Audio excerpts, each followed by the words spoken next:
Hello दोस्तों। सप्त ऋषियों के बारे में कौन नहीं जानता होगा। आइए जानते हैं कौन है ये 7 महान ऋषि। पूरी जानकारी के लिए वीडियो के अंत तक बने रहिए और साथ ही साथ चैनल को सब्सक्राइब करें। इसके साथ वीडियो को अवश्य ही शेयर करें और बेल आइकन को प्रेस कीजिएगा, जिससे आने वाली कहानी आप तक जल्दी से जल्दी पहुंच सके। ऋग्वेद में लगभग 1000 सूक्त हैं, यानी लगभग 10,000 मंत्र हैं। चारों वेदों में करीब 20,000 से ज़्यादा मंत्र हैं और इन मंत्रों के रचयिता कवियों को हम ऋषि कहते हैं। बाकी 3 वेदों के मंत्रों की तरह ऋग्वेद के मंत्रों की रचना में भी अनेकानेक ऋषियों का योगदान रहा है, पर इनमें भी 7 ऋषि ऐसे हैं जिनके कुलों में मंत्र रचयिता ऋषियों की एक लंबी परंपरा रही। ये कुल परंपरा ऋग्वेद के सूक्त 10 मंडलों में संग्रहित है और इनमें 2 से 7 यानी 6 मंडल ऐसे हैं जिन्हें हम परंपरा से वंश मंडल कहते हैं, क्योंकि इनमें 6 ऋषि कुलों के ऋषियों के मंत्र इकट्ठा कर दिए गए हैं। आकाश में 7 तारों का एक मंडल नजर आता है। उन्हें सप्त ऋषियों का मंडल कहा जाता है। उक्त मंडल के तारों के नाम भारत के महान 7 संतों के नाम पर ही रखे गए हैं। वेदों में उक्त मंडल की स्थिति, गति, दूरी और विस्तार की विस्तृत चर्चा मिलती है। प्रत्येक मनवंतर में अलग अलग सप्तऋषि हुए हैं। यहाँ मैं प्रस्तुत करने जा रहा हूँ देवस्थ मनु के काल के सप्त ऋषियों का परिचय। वशिष्ठ ऋषि। राजा दशरथ के कुल गुरु ऋषि वशिष्ठ को कौन नहीं जानता है। ये दशरथ के चारों पुत्रों के गुरु थे। वशिष्ठ के कहने पर दशरथ ने अपने चारों पुत्रों को ऋषि विश्वामित्र के साथ आश्रम में राक्षसों का वध करने के लिए भेज दिया था। कामधेनु गाय के लिए वशिष्ठ और विश्वामित्र में युद्ध भी हुआ था। वशिष्ठ ने राजसत्ता पर अंकुश का विचार दिया तो उन्हीं के कुल के मैत्रावरुण वशिष्ठ ने सरस्वती नदी के किनारे 100 सूक्त एक साथ रचकर नया इतिहास बनाया। विश्वामित्र ऋषि। ऋषि होने के पूर्व विश्वामित्र राजा थे और ऋषि वशिष्ठ से कामधेनु गाय को हड़पने के लिए उन्होंने युद्ध किया था, लेकिन वे हार गए। इस हार ने ही उन्हें घोर तपस्या के लिए प्रेरित किया। विश्वामित्र की तपस्या और मेनका द्वारा उनकी तपस्या भंग करने की कथा जगत प्रसिद्ध है। विश्वामित्र ने अपनी तपस्या के बल पर त्रिशंकु को सशरीर स्वर्ग भेज दिया था, लेकिन स्वर्ग में उन्हें जगह नहीं मिली, तो विश्वामित्र ने एक नए स्वर्ग की रचना कर डाली थी। इस तरह ऋषि विश्वामित्र के असंख्य किस्से हैं। माना जाता है कि हरिद्वार में आज जहाँ शांति कुंज है, उसी स्थान पर विश्वामित्र ने घोर तपस्या करके इंद्र से रुष्ट होकर एक अलग ही स्वर्ग लोक की रचना कर दी थी। विश्वामित्र ने इस देश को ऋचा बनाने की विद्या दी और गायत्री मंत्र की रचना की, जो भारत के हृदय में और जीवा पर हजारों सालों से आज तक अनवरत निवास कर रहा है। कण्व ऋषि। माना जाता है इस देश के सबसे महत्वपूर्ण यज्ञ सोमज्ञ के कण्वों ने व्यवस्थित किया। कण्व वैदिक काल के ऋषि थे। इन्हीं के आश्रम में हस्तिनापुर के राजा दुष्यंत की पत्नी शकुंतला एवं उनके पुत्र भरत का पालन पोषण हुआ था।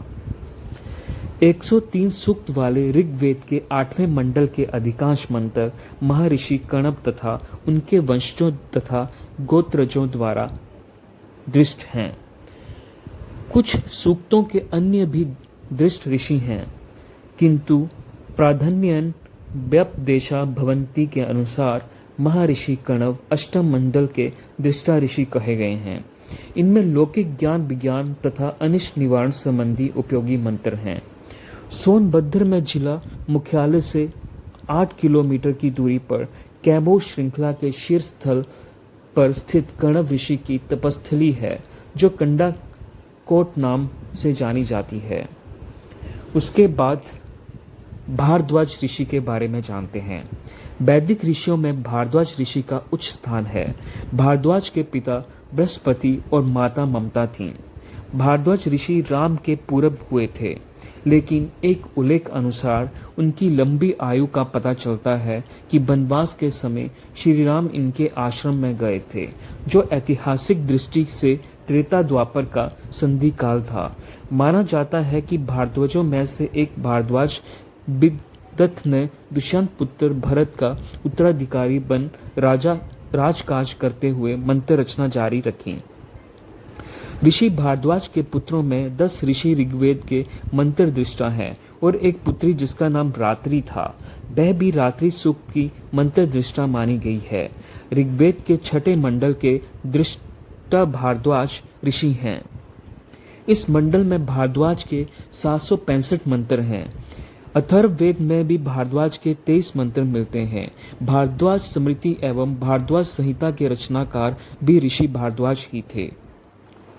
ऋषि भारद्वाज ने यंत्र सर्वसभ नामक बृहद ग्रंथ की रचना की थी।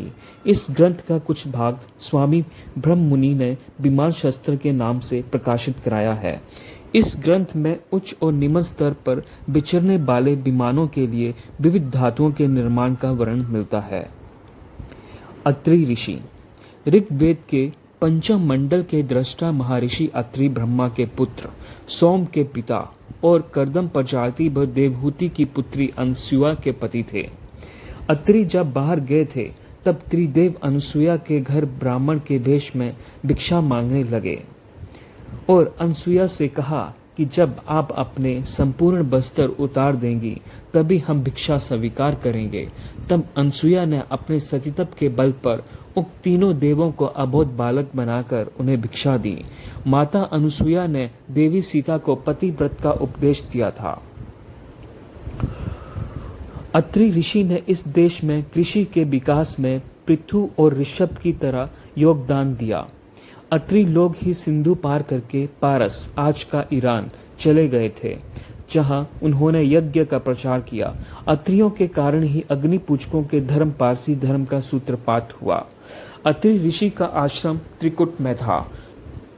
मान्यता है कि अत्रि दंपति की तपस्या और त्रिदेवों की प्रसन्नता के फलस्वरूप विष्णु के अंश से महायोगी दत्तात्रेय, ब्रह्मा के अंश से चंद्रमा तथा शंकर के अंश से महामुनि दुर्वासा महर्षि अत्रि एवं देवी अनसुया के पुत्र रूप में जन्मे। ऋषि अत्रि पर अश्विनी कुमारों की भी कृपा थी। वामदेव ऋषि वामदेव ने इस देश का समागान अर्थात संगीत दिया। वामदेव ऋग्वेद के चतुर्थ मंडल के सूत्रदृष्टा गौतम ऋषि के पुत्र तथा जन्म त्रयी के तत्ववेत्ता माना जाते हैं। भरत मुनि द्वारा रचित भरत नाट्य शास्त्र सामवेद से ही प्रेरित है।